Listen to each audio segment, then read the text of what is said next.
Hello and welcome back to the Royals Review podcast. I'm your host, Dan Worth, joined as ever by my good friend Jimmy. Two Reading games to discuss this week as we skipped midweek. We've got the 3-1 away victory over Shrewsbury and the 0-0 away draw at Northampton.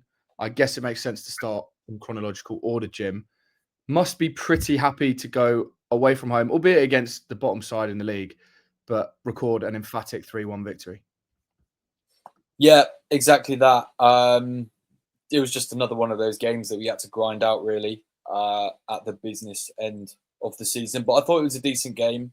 I know before the game, I mentioned that we really needed to find a way to start scoring more goals, and especially coming from more areas of the pitch and different players. And Kelvin and Campbell, who are highlighted in that statement, both scored. So yeah, full time 3-1 goals from them both. Good goal from Wing as well. Yeah, like I said, you can't really complain. Another 3 points closer to the playoff. Another week left. Another week down. So yeah, long may it continue. Yeah, for sure. And I think, like we mentioned in our preview of this game, that it's quite often that Reading struggle against teams that are sort of lower down the division, that are a little bit more keen to shut up shop and try and contain Reading, and we do sometimes struggle to create loads of chances. So it's great to go there and just absolutely thump them. And I think one of the things that stood out to me is that when we did concede and it went back to 1-1 just at the start of the first half, at the start of the second half, sorry, is how we just instantly replied. I think it was within 5 minutes that Kelvin scored to put us back ahead. And then from there, I don't really think we looked too troubled. So yeah, I think like a lot of positives to take from it. Obviously, it's kind of hard talking about it now, knowing that we then went on to draw 0-0 with Northampton, because, you know, going into that game, I would have been absolutely buzzing that performance that we put in, and top performances from pretty much everyone. Yeah. Another 2 assists for Charlie Savage, which adds to his really impressive goal contributions total this year, particularly for a youngster. I think he has the most goal contributions of anyone 21 and under in League One this season, which just goes to show, I think, how much he's improving. We kind of knew that there is a player there, but we're really starting to see that now, and that's kind of been a bit of the theme throughout the season. I think is him getting involved in the goals, and we know he's like what he's capable of in terms of ground coverage and pressing and all that kind of stuff, but also chucking in goals and assists here and there is obviously vital to the success of this team. And a goal and assist for Wing, who there have been occasions recently where people have been sort of looking at Wing and wanting more, to be honest, but I don't think you can really ask for much more than a goal and an assist from him. But yeah, loads of reasons to be positive, I think. And like the home form has not been a worry at all this season.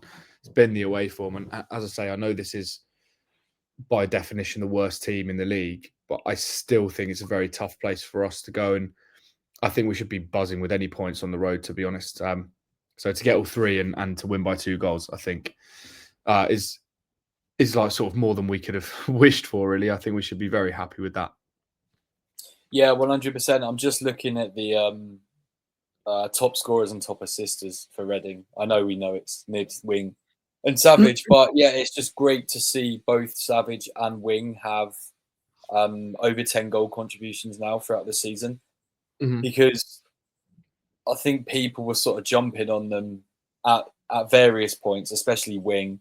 I mean, he's got 6 goals and 6 assists. I'm not sure what his stats were from last season. Let me have a quick look, actually.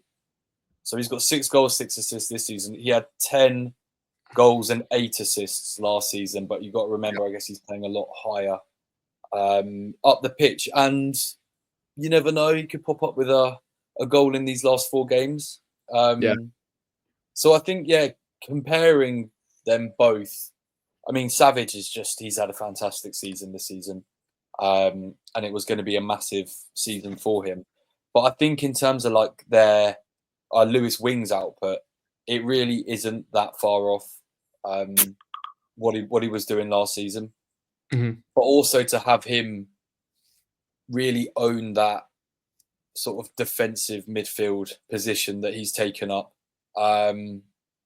It's just added so much more to his game, I think. Yeah, I think so too. I mean, he's just another one of this squad that I've been very impressed with, and I'd say not playing above their capability because that doesn't make any sense as well. But maybe more than my sort of assumption of their capability, which I guess Yeah. is exactly why I've been impressed. And I think like it's quite nice to look at players like Savage. Like I think he's such a different player to what we saw last season. That you could see that he's more polished, and just the experience of playing at this level just really shows. Like he just seems so sort of like smart is the word I want to use. Like he just sort of knows where to be, knows when to press forward, knows when to like drop back. And I think it means he's ultimately getting in these positions to score goals and to create goals. So yeah, I'm a huge fan of Charlie Savage. I'm pretty sure he's one of the players that we have on a longer term contract. I think. Yeah. There's no bad yeah. face. No, exactly that. And like I keep trying to remember back to how many games, because I feel like Savage didn't play loads and loads and loads of games.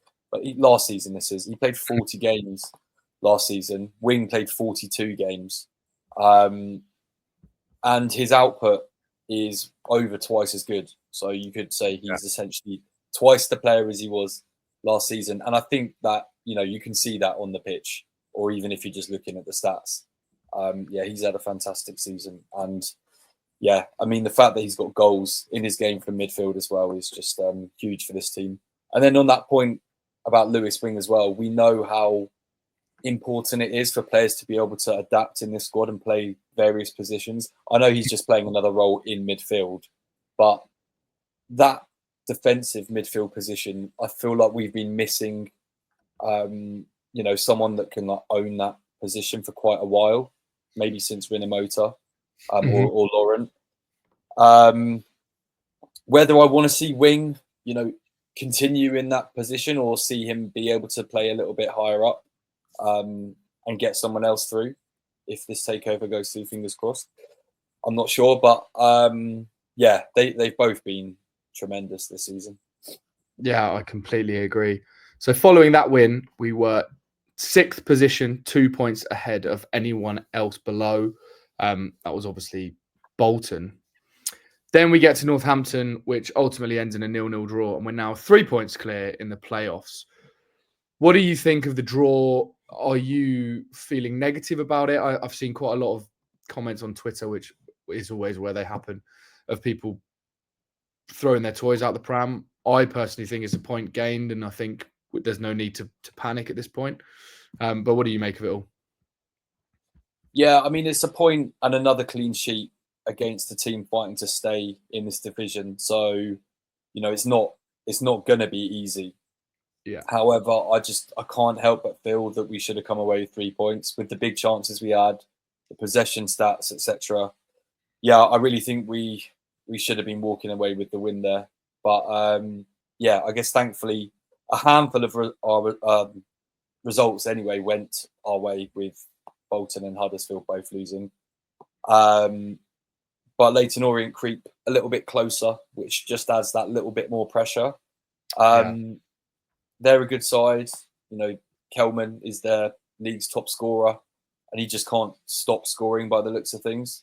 And I guess they're in that position now that we were a week or so ago, where I feel like the pressure's on us now to stay in the playoffs, and they've got a little less pressure, just sort of following behind, and then may nick it right at the end, but we'll have to see. I still think we've got the more favourable run in to the playoffs, and I think 7 points from these next 4 should get us well over the line.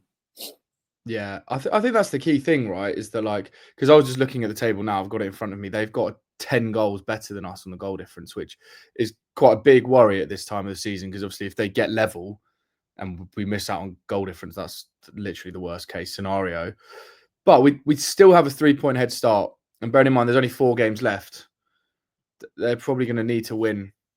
As in, Leyton Orient are probably going to need to win 2+ to get Yeah, in. and I think they've got some. They're playing. They might even be playing Huddersfield, Bolton, and Wickham. I was Yeah, looking at it earlier, or at they've least got. two of those. I think they've got Barnsley next. Yeah, Barnsley, Cambridge, Wickham, and Leyton Orient. So and Huddersfield. Sorry. Okay. So yeah, not the easiest. And I think Bolton actually have a few of the bigger boys as well.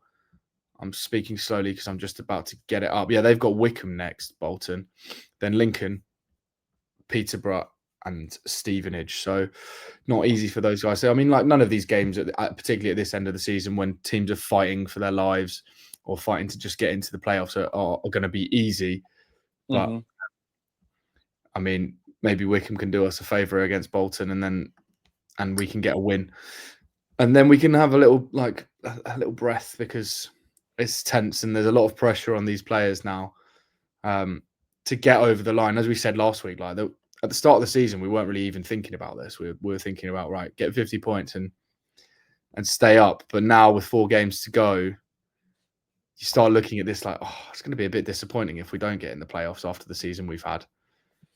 Yeah, 100%. I mean, I know I've been banging on about it all season, saying that I think we're good enough to get into the playoffs. So yeah, it will definitely sting a little if we do miss out. But you're right, like to have a squad still that didn't get completely torn apart in January. Even with losing Sam Smith, and to be able to get into the playoffs is a massive, massive achievement.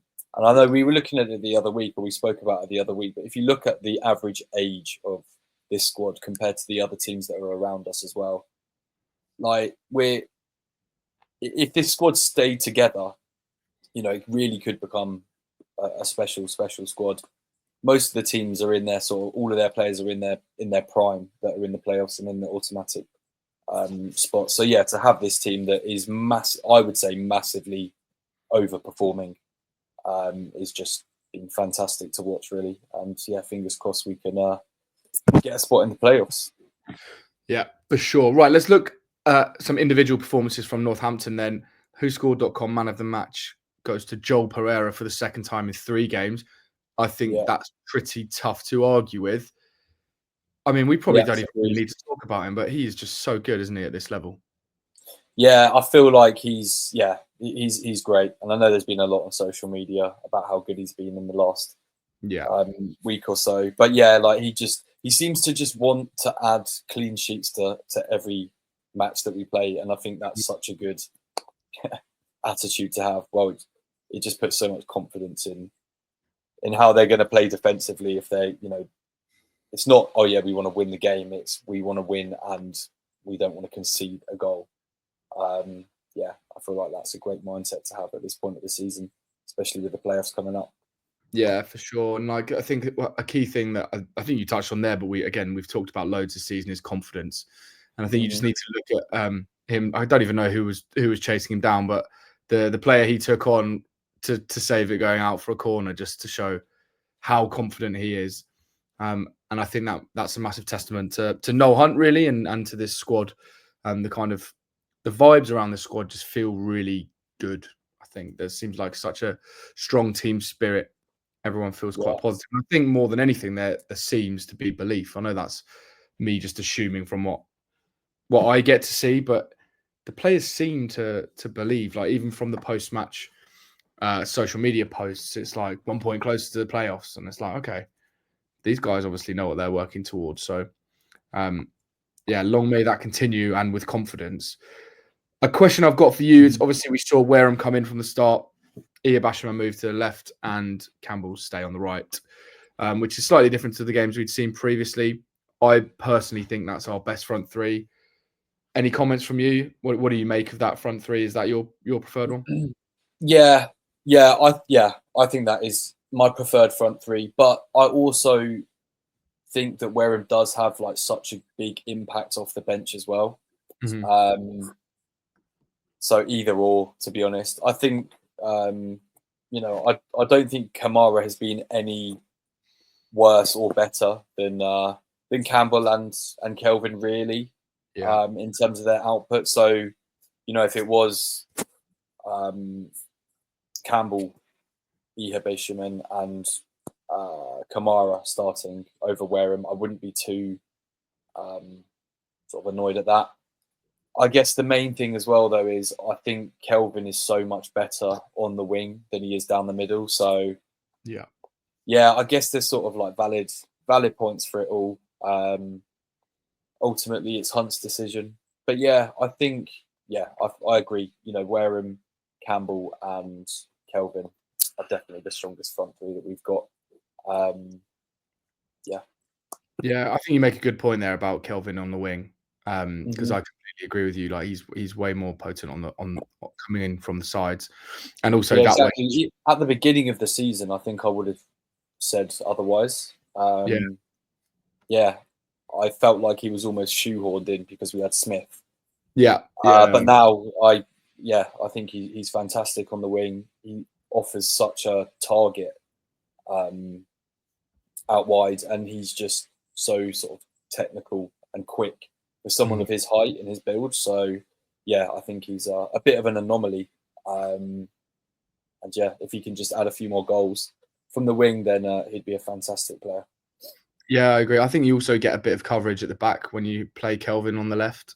Yeah, definitely. Particularly if it's going to be Garcia that's playing left back. I know it was a braver at the weekend. But he offers a little bit more, and he also just offers an out ball because of his size.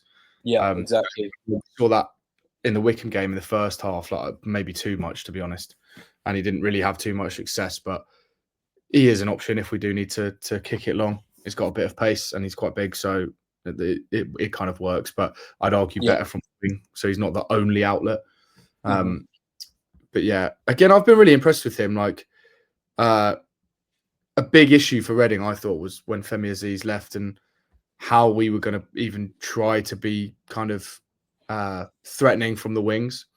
Obviously, Kelvin's just really stepped up, I think. Or, well, maybe not really stepped up. Maybe that's giving him too much credit, but he has filled the void a little bit. And in turn, he's improved, which I think is pretty much all we can ask of these players that are kind of playing with their hands tied behind their backs, really. Yeah. I don't think Campbell's been fantastic, but I think he's been pretty solid, and he's come up with a few important goals. So again, I can't really criticise.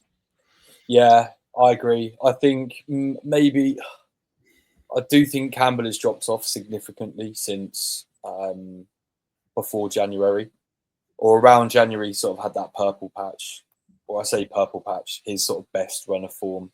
But I think in general, most of the squad, if not all of the squad, have improved every week throughout the season, which is great to see.